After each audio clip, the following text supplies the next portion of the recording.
How to unblock people on Instagram. So all you have to do is to go here directly to your Instagram. So I'm expecting you've already blocked the person, right? Now, if you want to unblock that person or people on Instagram, is what you can do is on the bottom part you will see your profile icon there. Tap on your profile icon here, and it will lead you to your profile section or your profile page.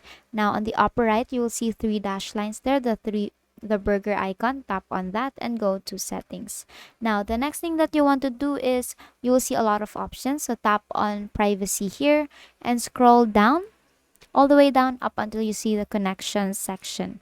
Now, under connection sections here, you will see four options. You will see restricted accounts, blocked accounts, muted accounts, and then accounts you follow. So tap on blocked accounts here and you will see all the accounts that you have actually blocked. To be able to unblock people is of course just tap on unblock there and then just confirm unblock here, and now you have successfully unblocked that person. Or if you have blocked a lot of people, then you have successfully unblocked people on Instagram. And that is all for today. If this video helped you, give us some thumbs up and subscribe to our YouTube channel for more tutorials. Thank you for watching.